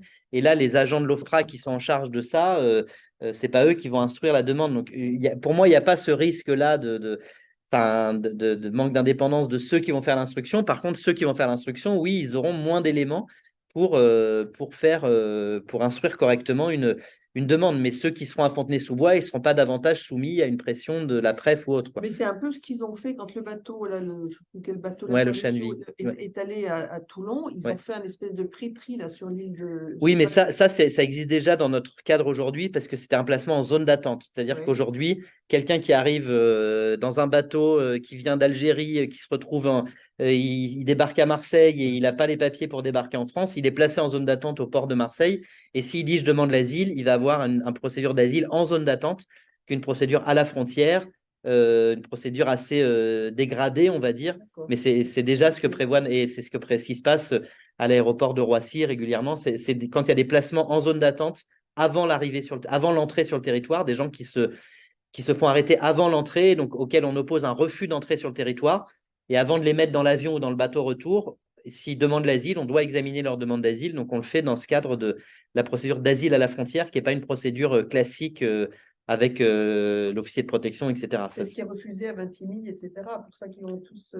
Non, à Vintimille, c'est différent. Il n'y a même pas de procédure d'asile à la frontière. Les gens qui demandent l'asile, on leur dit vous rentrez en Italie en violation totale de leurs droits. C'est-à-dire qu'on ne respecte même pas on devrait, ceux qui passent à Menton, etc., et qui demandent l'asile, on devrait soit les placer en zone d'attente, s'il y avait une zone d'attente, mais il n'y en a pas à cet endroit-là du territoire. Ils pourraient en créer une temporaire. Enfin voilà, les pouvoirs publics auraient la possibilité de le faire, mais là, on parle de 40 000 refus d'entrée par an, hein, donc il faudrait des grandes zones d'attente. 40 000. Ouais, à la frontière franco-italienne. Ouais. Alors, ça peut être les mêmes personnes, hein, parce que du coup, c'est pas forcément 40 000 personnes. Hein, mais, et par contre, s'il n'y a pas de zone d'attente, normalement, les autorités de la police aux frontières à Menton, quand quelqu'un arrive et dit je demande l'asile, eh ben, ils n'ont pas le droit de les remettre aux autorités italiennes. Ils doivent les orienter vers le territoire français pour qu'ils demandent l'asile. Mais Refus de quoi? Refus d'entrée Refus d'entrée. sur le territoire. Oui, Delphine. Merci Laurent et bonjour à tous. Je suis arrivée un petit peu en retard. Merci pour la clarté de tes propos depuis le début et surtout d'avoir alerté sur ce point-là parce qu'effectivement, je pense qu'il va falloir, alors en fonction de comment ça va être géré, est-ce qu'on va être sur du décret ou sur autre chose pour cette partie-là de ce texte, il va falloir communiquer sur ce que vous pouvez effectivement avoir déjà réfléchi. Et ça peut être intéressant de communiquer aussi, on soutient avec des médecins, je pense, sur cette question du temps, sur cette question de la nécessité d'avoir du temps pour pouvoir et de l'écrit pour pouvoir effectivement poser un certain nombre d'éléments et de la nécessité pour l'OFPRA d'avoir tous les éléments. Parce qu'il est bien évident qu'actuellement, on a effectivement les récits faits par Forum ou d'autres initiaux et que quand on arrive à compléter jusqu'au moment de l'entretien, eh ben, on a des bonnes réponses directement à l'OFPRA. Et que ces compléments de récit, moi, je les noie sous des compléments de récit au niveau de l'OFPRA et ça marche. C'est-à-dire que plus on donne de matière à l'officier de protection qui veut bien travailler, mieux effectivement, et ben le travail sera fait. S'il y en a qui veulent pas travailler, ils travailleront pas, qu'on leur donne un récit d'une page ou qu'on leur donne des récits complémentaires. Il va falloir, à mon avis, communiquer là-dessus. Et là, bien sûr, Forum va être déterminant en fonction de quel type de texte va être peut-être discuté, on l'espère. Si ça l'est pas, il va falloir effectivement le signaler rapidement pour qu'on oblige, au moins dans la pratique. Parce que ce qui va se passer, c'est quoi? C'est que si jamais on donne plus la possibilité au SPADA financièrement de pouvoir faire ses récits, en disant ça va être directement fait avec l'OFPRA dans ce bureau à la préfecture, bah, vous aurez plus les financements pour ça. Donc, il y aura pas de complément. Donc, les personnes. Et là, je sais à qui tu penses sur les associations qui vont dire oui, mais ça mettra tout le monde sur le même plan d'égalité. Oui, sauf qu'effectivement, moi, je sais et je suis tout à fait d'accord avec toi, ça ne permettra pas aux personnes de donner tous les éléments à l'OFPRA. Donc, il va falloir effectivement en discuter ou pouvoir en tout cas émettre cette idée-là parce que je pense que vous n'aurez plus les financements pour le faire au niveau des SPADA, vous et les autres SPADA, s'ils sont sur cette idée-là. Et du coup, ça va ressurgir sur d'autres associations qu'il va falloir, à qui il va falloir demander de faire ce travail-là et qu'à chaque fois, on enlève du travail qui doit être financé par l'État, par des associations, mais financé par l'État. On enlève à chaque fois un bout. Donc Ouais. il va falloir, j'espère que ça sera discuté, que ça sera dans un texte de loi et pas dans un décret et où on pourra rien y faire. Où il faudra en tout cas alerter à ce moment-là. Ouais.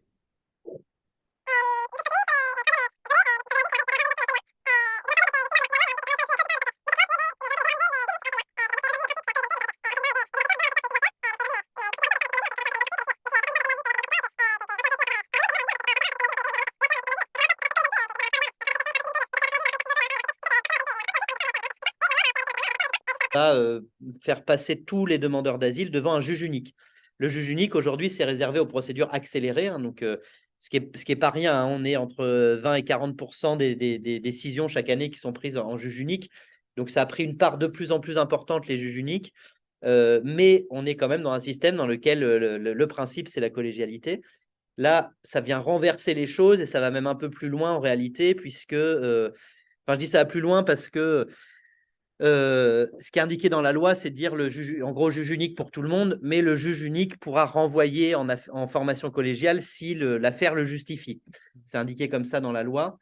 Donc, comme s'il y avait un petit garde-fou, et c'est ce qu'on nous répond quand on dit, mais non, juge unique, on dit non, vous inquiétez pas, s'il y a des affaires trop compliquées ou s'il y a des questions de vulnérabilité importantes ou des questions juridiques trop importantes, ça ira devant une formation collégiale. Sauf que on est très sceptique par rapport à ça parce qu'aujourd'hui, ce garde-fou, il existe déjà pour les procédures accélérées.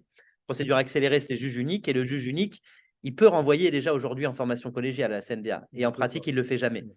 Il ne le fait jamais, c'est-à-dire que la CNDA ne communique même plus de statistiques là-dessus, tellement quand ils l'ont fait au début, après la loi de 2018, on s'est rendu compte qu'il y avait entre 15 et 20 renvois chaque année en formation collégiale sur plusieurs dizaines de milliers d'affaires. Donc, c'est-à-dire rien, enfin quasiment. Donc c'est pour ça que je me permets de dire que si la loi est adoptée, tout le monde passera devant le juge unique. À l'exception d'effectivement d'affaires extrêmement complexes dans lesquelles le juge unique se dira tiens, il y a une affaire juridique nouvelle dans laquelle il faut que ce soit passé en formation collégiale, mais ce sera très, très à la marge. Donc, c'est-à-dire que tout le monde passera devant un juge unique. Ce qui, là aussi, on rentre dans la même logique que ce qu'on a décrit tout à l'heure pour le pôle France Asile. C'est une logique de gagner du temps, gagner de l'argent de la part du gouvernement au détriment de la qualité de la procédure d'asile. Voilà, donc gagner du temps, hein, parce que effectivement, c'est plus simple de monter des audiences en formation juge unique, il y a moins de gens à convoquer, etc., etc. Donc, on peut un peu démultiplier les audiences et donc on pourra aller Toujours un rapporteur, quand plus même. vite. Toujours un rapporteur, oui. Mais donc, on pourra aller plus vite et donc juger plus d'affaires et donc garder les gens moins longtemps dans la procédure d'asile et donc payer moins longtemps l'allocation et donc, etc., etc. Mais malheureusement, et encore une fois, on n'est pas dans une optique de se dire comment améliorer notre système d'asile pour qu'il soit plus efficace dans sa capacité à examiner les besoins de protection. On se dit comment on va réformer notre système d'asile pour qu'il aille plus vite. Et donc là, on est en plein dans cette mesure-là. Donc voilà, qui est une mesure, évidemment, je disais, nous, on l'a identifié comme étant la mesure le plus principal recul, il est là, hein, parce qu'il y a beaucoup de. Enfin, je vous ai cité avant le pôle France Asile, c'est aussi un recul potentiellement important, mais on ne sait pas encore trop. Là, on sait et on sait C'est un que principe qui est abandonné, quand même. ouais, la collégialité est un principe effectivement qui aujourd'hui, y compris dans d'autres domaines du droit, on met de la collégialité là où il y a des enjeux importants. Et là, il y avait de la collégialité en cours national du droit d'asile, parce que l'enjeu, c'est un enjeu potentiellement de vie ou de mort pour les personnes qui sont là. Et donc, c'était ça qui justifiait la collégialité, quoi. Et là, on se dit, bah non, on met plus de collégialité. Voilà, donc c'est une façon de reconnaître, si on supprime la collégialité, c'est une façon de reconnaître que la décision n'est pas difficile. oui, un Soit petit pour la peu. fin de vie, on a ouais. imposé la collégialité Oui. parce que c'est une décision difficile. Oui. Et là, on considère que ce n'est pas difficile. Oui. Qu'un juge unique Effectivement. peut décider sans difficulté. Ouais. Là, c'est sur le plan philosophique, c'est vraiment. Oui, oui, enfin, on est effectivement dans ça. Et le deuxième volet important sur la réorganisation de la CNDA, qui est un peu lié quand même, donc je vous fais comme s'il n'était pas lié, après je vous expliquerai pourquoi il est lié, c'est que la loi prévoit la possibilité de créer, alors, d'une part, des chambres géographiques avec des spécialisations géographiques. On a aujourd'hui à l'OFPRA, mais pas devant la CNDA, hein, du coup, d'avoir une spécialisation, ce qui peut être plutôt intéressant. Et aussi, sur tout ça dont je voulais vous parler, des chambres territoriales. C'est-à-dire qu'il pourrait y avoir une chambre de la CNDA à Lyon, par exemple, en permanence. Voilà, ce n'est pas des missions foraines ou autres, c'est les personnes qui seraient de tel ressort seraient jugées à la CNDA à Lyon, dont les locaux pourraient être dans les locaux des tribunaux administratifs, etc. Enfin, voilà. Et donc cette mesure-là, nous, sur le principe, ça nous semble plutôt intéressant parce qu'il y a plein d'avantages quand même à avoir la juridiction ici et pas l'avoir en région parisienne, hein. Il y a des avantages évidents en termes de gains de temps, d'argent aussi, hein. On est face à des demandeurs d'asile qui ont des ressources très limitées et aller à Montreuil, faire l'aller-retour en train ou en bus ou en covoiturage ou je ne sais pas quoi, c'est compliqué, c'est cher, etc. On a la question du lien avec l'avocat aussi, hein. Il y a la question de l'aide juridictionnelle qui rend l'accompagnement par les avocats compliqué du fait que ce soit en Île-de-France. Donc, c'est aussi intéressant pour ça. Et au-delà de l'accompagnement par l'avocat, ça permet aussi les différents acteurs que nous sommes, nous, à Forum Réfugiés, mais que vous êtes aussi à Médecine et Droit d'Asile, pourraient aussi assister à des audiences à la CNDA ici, sur des personnes que vous suivez. Et voilà, vous pouvez être là physiquement présent aux audiences, ce qui est pas le cas, ou en tout cas, j'imagine, très à la marge aujourd'hui, sur des audiences de la CNDA à Montreuil. Donc, et dernier point, c'est aussi on avait déjà discuté cette question de la territorialisation de la CNDA au moment où il y avait des débats à partir de 2018-2019 sur la vidéo-audience à la CNDA. La CNDA qui voulait, enfin, la loi avait imposé la vidéo-audience, enfin, avait ouvert la possibilité. La CNDA avait imposé, avait décliné ça en disant qu'il mettait en place une vidéo-audience sans demander l'avis du demandeur. Et un des arguments de la CNDA à ce moment-là, c'était de dire c'est quand même plus simple pour le demandeur d'asile de se rendre dans une salle de vidéo-audience à Lyon que de venir à Montreuil. Ce à quoi on avait répondu, alors je dis nous les associations, mais c'était aussi les avocats qui étaient en première ligne, enfin principalement les avocats qui étaient en première ligne dans ce combat-là, qui était un des arguments, c'est de dire si vous voulez que ce soit plus simple, venez ici, la CNDA, plutôt que de mettre de la vidéo-audience, mettez des juridictions ici. Donc aujourd'hui, la loi prévoit ça, donc on est les premiers à dire c'est très bien des audiences, des chambres territoriales de la CNDA, c'est une bonne chose.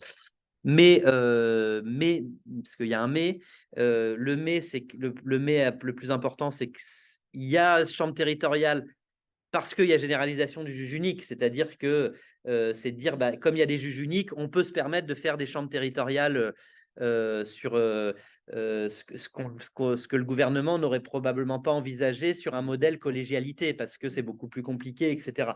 Donc je dis c'est un peu compliqué du coup, parce que nous, la position qu'on porte, c'est dire oui aux chambres territoriales, mais oui avant tout à la collégialité. Donc c'est-à-dire que si c'est les chambres territoriales, si pour avoir les chambres territoriales, il faut sacrifier la collégialité, non, c'est pas grave. Les chambres territoriales, c'est pas le plus important. Le plus important, c'est la collégialité en premier. Et si on peut faire des chambres territoriales avec collégialité, faisons-le. Mais si on peut pas le faire comme ça, ne le faisons pas.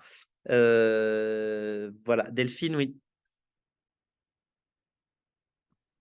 Oui, et puis alors pas que, c'est aussi la question de qui on va avoir comme juge en réalité. Oui. C'est-à-dire que le juge unique, et puis surtout, on a très peur, nous, de récupérer tous nos bons juges administratifs qui ne connaissent pas effectivement la procédure d'asile, qui sont arc-boutés sur le fait qu'il faut des preuves matérielles, des documents, puisque c'est ça la procédure administrative, et qu'il ne faut pas effectivement qu'on récupère nos juges du tribunal administratif de Lyon sur convoi à la CNDA, c'est-à-dire qu'on en voit certains qui sont allés maintenant et qui sont à la CNDA, et qui quand même prennent un autre positionnement parce qu'ils sont au sein de la CNDA et que on n'est plus que sur du preuve matérielle avec des documents, mais bien aussi quand même sur l'oralité. C'est dur pour eux de s'extraire de ça, mais dans le contexte de la CNDA, ils arrivent quand même à comprendre que c'est pas la même chose que le tribunal administratif. Je crains que, en restant au tribunal administratif dans les locaux, puisque ça sera à mon avis que dans les locaux du tribunal administratif et de la cour administrative d'appel, si on récupère que les magistrats qui viennent de là, parce qu'il faut savoir qu'à la CNDA, jusque-là, on avait beaucoup de juges civilistes. C'est de moins en moins le cas, c'est-à-dire que de plus en plus, c'est des magistrats qui viennent de l'ordre administratifs qui sont nommés au poste à la CNDA, mais jusque-là, on avait des anciens juges d'instruction, des juges aux affaires familiales, des juges avec une autre compréhension de l'humanité, puisqu'ils voyaient des gens, eux, déjà depuis longtemps, ce qui n'était pas le cas des juges administratifs, qui travaillent au tribunal administratif, qui ne voient principalement que des dossiers écrits. Et donc, notre crainte à nous, c'est d'avoir un juge unique, effectivement, certes à Lyon. Moi, je serais contente de ne plus prendre le train à 5h, 6h du matin, mais ce n'est pas le but. C'est pour ça aussi qu'on s'était opposé à la visio. Mais si c'est pour avoir un juge unique qui est notre juge administratif qu'on a d'habitude et qui n'a pas cette culture de ce que doit être une procédure d'asile, effectivement, on n'en veut pas. Donc voilà, ça va être toute la difficulté de faire comprendre qu'il faut, alors pour l'instant, c'est ce que semblait nous dire le président de la CNDA, qui était attaché, ainsi que l'ancienne, mais qui est tellement perfide qu'on ne la croit pas, qui était attaché à ce que ça reste un juge qui comprend ce qu'est le droit d'asile. Dans les faits, on craint vraiment cette possibilité de récupérer, comme ils pourront, en fait, les juges de la salle d'à côté pour juger à un moment donné du TA et puis pour être aussi juge de la CNDA. Voilà. C'est toute la question de rester une entité indépendante, entre guillemets, en tout cas particulière, puisque c'est une procédure particulière, c'est un contentieux particulier, qui ne doit pas être aux mains seulement de magistrats de tribunalistes. Oui, oui, effectivement, on a bien en tête ce risque-là aussi. Après, c'est vrai, comme tu le disais, c'est aussi déjà une difficulté dans la CNDA actuelle, c'est-à-dire cet aléa d'un juge à l'autre, de tomber tout d'un coup sur un juge qui comprend les dossiers, qui est humain et qui, etc. Et puis tout d'un coup, on tombe sur un juge hyper dur. Enfin, on sait un peu d'avance quand on voit le juge sur qui on va tomber. On a une petite idée de savoir les chances qu'on a d'avoir une protection ou pas. Et du coup, ça pose plus généralement la question de la professionnalisation de la CNDA, ou en tout cas de son indépendance, de sa spécialisation, etc. Et c'est vrai que ça peut accroître ça, effectivement, d'avoir sur des territoires où on sait qu'on pourrait se dire, bah tiens, la CNDA à Lyon, on sait que ça marche pas, et donc par contre la CNDA de Marseille, elle est sympa, et donc, ben, voilà. Mais du coup, effectivement, ça pourrait un peu renforcer ça, mais ouais. Enfin voilà, en tout cas, il y a cette évolution-là aussi qui est à venir. Et dernier point très rapide, sur un autre volet qui n'est pas mis dans le volet asile de la loi, mais qui peut concerner les demandeurs d'asile, c'est tout ce qu'ils appellent la réforme du contentieux droit des étrangers. C'est-à-dire qu'il y a toute une volonté dans ce projet de loi de simplifier le droit des étrangers, qui est effectivement très complexe, mais ce projet de loi, sous prétexte de simplifier, comme souvent, en fait, on vient réduire les droits des personnes.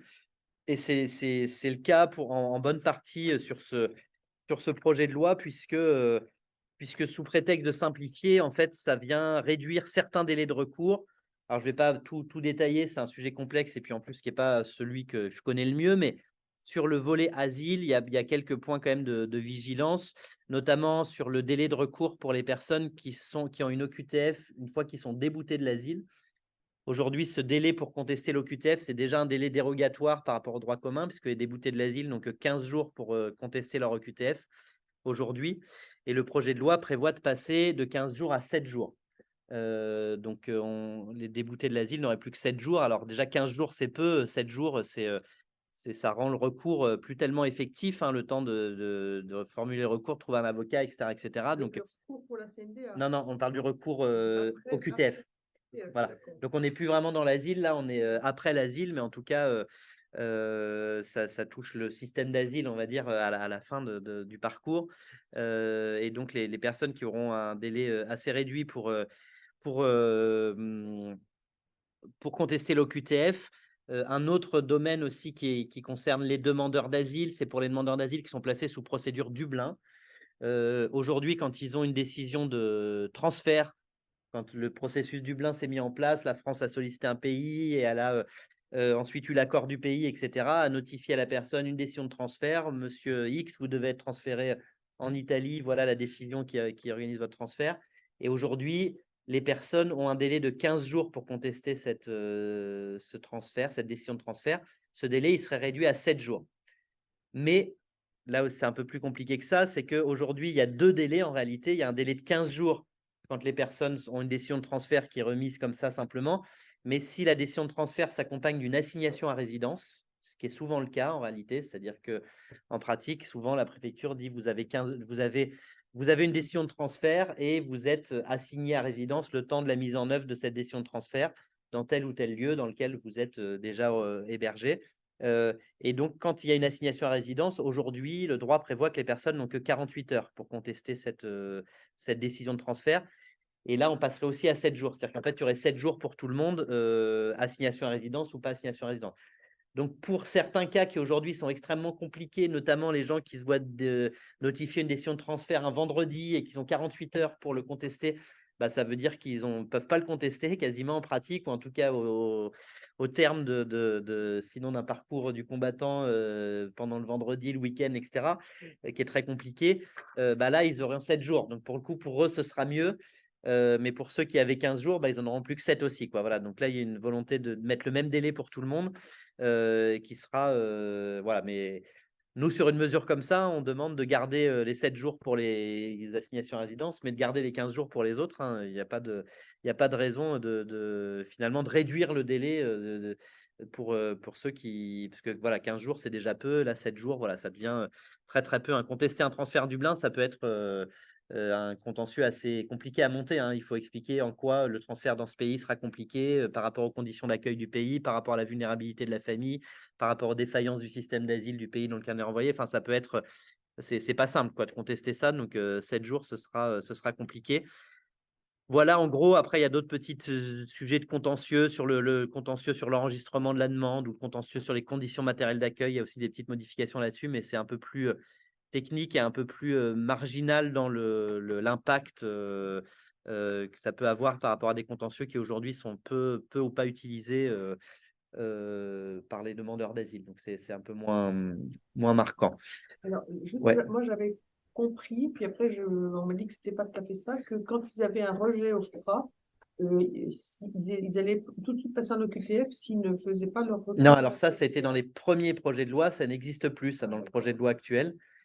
Donc là aussi, c'est des choses qu'on peut lire encore dans certains documents d'analyse publiés récemment, mais ça n'est pas dans le projet de loi actuel. C'est ce qui était envisagé au départ dans les pré-projets, les documents avec en tête du ministère. C'est pas un fantasme qui sort de nulle part. Ça a été vraiment envisagé. Il y a cette idée en fait des pouvoirs publics qui est toujours énoncée comme ça et qui est de se dire il faut que la décision CNDA, enfin la décision définitive, vaille au QTF. C'est-à-dire que là aussi, pour aller plus vite, ce qui embête le gouvernement, c'est de se dire les gens, ils ont une décision définitive qui leur dit vous avez un rejet et l'OQTF arrive beaucoup plus tard. Ce qui est le cas en pratique. Quand on accompagne des demandeurs d'asile, on sait que parfois ça met beaucoup de temps avant que l'OQTF arrive. Et donc les pouvoirs publics disent il faut que ça aille, que la décision CNDA vaille au QTF.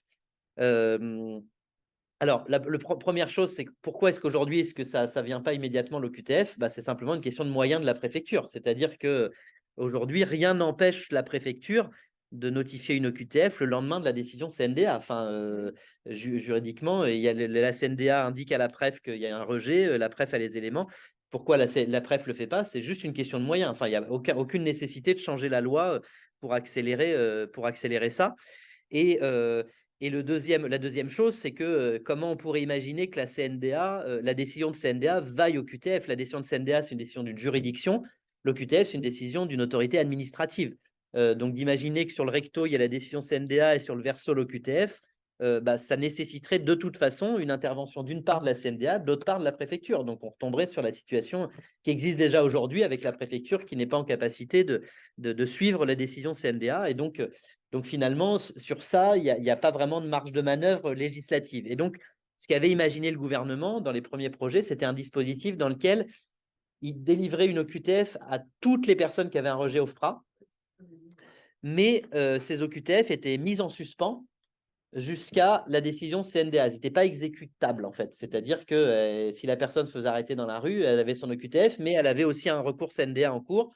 Donc la police ne pouvait pas exécuter cette OQTF. Mais l'effet que recherchait le gouvernement, c'est de dire comme elle est là, l'OQTF, et que la presse l'a déjà édictée, quand la décision CNDA tombe, là, l'OQTF, elle est exécutable directement. Sauf que je ne sais pas pourquoi ça a été abandonné, mais en tout cas, c'est une bonne chose que ça a été abandonné, parce que je pense qu'ils se sont rendus compte que c'était complètement délirant d'un point de vue du parcours juridique administratif des personnes. C'est-à-dire que c'était des personnes à qui on aurait dit, vous avez un rejet OFPRA, donc on vous donne une OQTF. L'OQTF, ça veut quand même dire que vous devez partir. Mais parallèlement, on renouvelle votre attestation de demande d'asile parce que vous avez le droit de rester sur le territoire pendant la phase CNDA. Et ça, la France, c'est le droit européen qui l'impose. On ne pourrait pas dire à toutes les personnes, vous n'avez pas le droit de rester sur le territoire. Donc, les personnes auraient le droit de rester sur le territoire, mais on leur enverrait quand même une OQTF.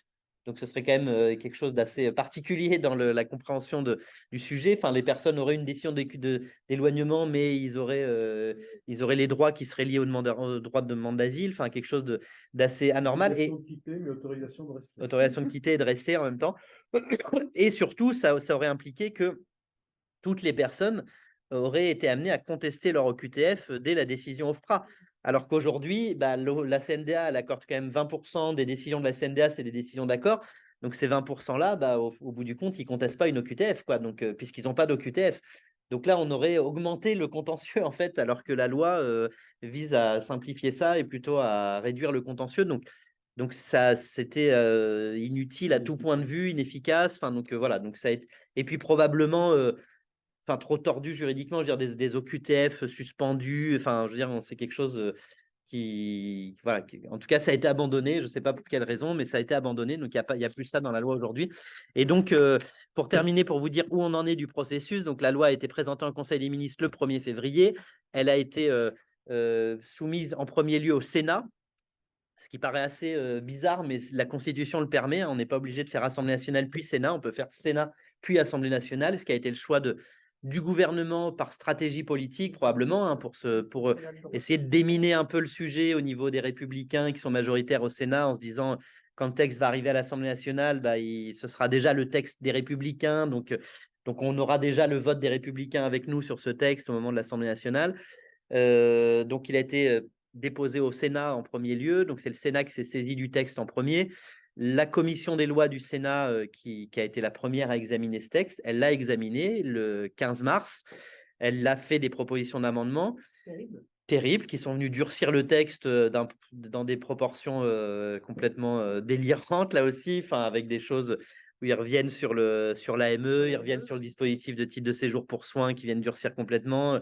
Et sur le volet asile, il y a plein de choses qui sont contraires au droit européen, sur des retraits automatiques des conditions d'accueil, des choses comme ça. Enfin bref, un texte déjà, ce que je vous présentais, c'était pas très rose, hein, mais là, on a un texte version Sénat qui est beaucoup plus dur, et puis pas que sur le sujet asile que je vous cite là, mais sur plein d'autres sujets. Enfin, ils se sont bien lâchés, quoi, la commission des lois du Sénat. Et donc, ce texte amendé et bien durci par le Sénat devait passer en séance plénière au Sénat mardi dernier. C'était programmé le 28 mars. Mais entre-temps, il y a eu la motion de censure rejetée, la crise entre guillemets de la réforme des retraites, et donc un exécutif qui a décidé de temporiser un peu et de se dire ces sujets-là. En fait, ils se sont rendus compte, c'était un peu prévisible, mais ils se sont rendus compte en plus au fur et à mesure des débats que ce texte-là serait très compliqué à passer et que même impossible en réalité entre ces positions hyper dures de la droite sénatoriale et des positions quand même plus modérées de certains partisans de l'aile gauche du gouvernement. Il y en a dans la majorité qui défendent des positions qui sont pas du tout celles de la droite sénatoriale, hein, et donc trouver un compromis au milieu de tout ça, ça paraissait totalement impossible. Et donc d'avoir un texte qui en fait ne va faire que mettre de l'huile sur le feu, alimenter les débats pour aboutir à quelque chose où il n'y aurait pas de majorité dessus, puisque le Sénat, les Républicains ont dit on ne votera pas le volet régularisation par le travail. Enfin bref, personne n'est d'accord sur le texte. Donc un texte qui avait aucune chance presque d'aboutir, à part du coup voilà, de réalimenter un peu une crise un peu institutionnelle, etc. Donc ça a été dit et annoncé par le président de la République lui-même, hein, dans son discours de la semaine dernière suite à la motion de censure, pour dire que c'était un texte qui allait être présenté sous d'autres formes, consonné, saucissonné. Donc ce qui se dit aujourd'hui, mais pour tout vous dire, on n'en sait pas grand-chose, et les parlementaires ou même conseillers politiques du gouvernement, etc., avec qui on discute, n'en savent pas grand-chose non plus, hein. C'est-à-dire qu'on sent qu'il y a eu une idée un peu panique après la motion de censure, dire il y a le texte sur l'immigration qui arrive juste la semaine après, c'est pas possible, donc on met ça en suspens et on verra ce qu'on en fait. Mais on verra ce qu'on en fait, il n'est pas encore tout à fait résolu, mais pour l'instant, ce qui se dit, c'est qu'il y aurait plusieurs textes qui seraient présentés. Un projet de loi donc, qui serait toujours présenté par le gouvernement, qui ne contiendrait que les dispositions les plus consensuelles, dont celle que je vous ai présentée, parce que du point de vue du gouvernement, tout ce volet asile, c'est un volet qui est relativement consensuel. Enfin, on a beau entre nous se dire il y a des reculs, c'est pas un bon texte, etc. Bah, finalement, ces dispositions-là pour dire allons plus vite sur l'asile, simplifions tout ça, ça fait un peu l'unanimité des Républicains jusqu'à Renaissance, quoi. Donc c'est un projet de loi qui ne contiendrait que les mesures que je vous ai décrites, il a des chances de passer malgré tout. Donc l'idée, ce serait a priori qu'il présente un projet de loi plutôt asile avec ces dispositions-là, pour que le projet de loi passe et que du coup ce soit celui qui soit porté par le gouvernement, celui-là il va passer. Et par contre derrière d'avoir deux propositions de loi donc cette fois-ci présentée par des députés, pas par le gouvernement, une proposition de loi sur le volet éloignement, ordre public, etc., qui serait présentée plutôt par les Républicains, et une proposition de loi sur le côté régularisation par le travail, qui serait présentée par des députés de la majorité, mais pas par le gouvernement lui-même, donc avec du coup 3 temps législatifs, 3 enjeux différents, et pas un temps qui mêlerait tout ça. Parce que quand on dit un projet de loi, à la fin, les députés et les sénateurs, ils adoptent tout ou rien, hein, donc ils peuvent faire des propositions d'amendement, mais à la fin, ils votent sur un texte. Donc là, le gouvernement, à travers ça, se dit qu'il y a plus de chances que les textes passent, ou en tout cas soient menés dans des temps de discussion plus sereins qu'un temps qui impliquerait tous ces sous-sujets-là. Et l'autre volet, ça n'a pas été dit ou commenté, mais je pense aussi qu'il y a une partie des dispositions qui pourraient passer sans passer par la loi. Parce qu'en fait, en réalité, quand on regarde le texte, et ce n'est pas que moi qui le dis, le Conseil d'État l'a dit aussi dans son avis, il y a beaucoup de textes qui ne sont pas d'ordre législatif, en fait. Par exemple, le pôle France Asile dont je vous parlais tout à l'heure, de savoir comment s'organise la phase écrite de la demande d'asile, aujourd'hui, ce n'est pas des choses qui sont dans la loi particulièrement. Donc, le gouvernement pourrait passer par décret sans passer par le Parlement pour tout un tas de dispositions qui sont dans le texte. Et la régularisation par le travail, en réalité, c'est pareil. La disposition législative qui est prévue, c'est la même chose qu'une circulaire de régularisation. Il y a plein de choses qui pourraient passer sans passer par la loi. Donc, c'est peut-être aussi l'intention du gouvernement de se dire, bah, tiens, peut-être faisons sortir de la loi ce qui n'a pas besoin de passer par la loi, ce qui évitera un certain débat autour de ça. Voilà, est-ce que vous avez des questions? C'était très long, mais Non, le mais sujet. bien, Non, c'est hyper intéressant. C'est très clair, oui. On vous remercie parce que c'est pas Très, toujours. très clair. Merci beaucoup. C'est Il bon y a pour pas vous? de questions dans Zoom? Non, ça n'a pas l'air. Non. Pour vous, oui. Pour moi, c'est bon. Ouais. Non, voilà, je vous disais juste que pour moi, c'est bon. Donc, si ça vous va, je Oui, oui. m'arrête là. Ok.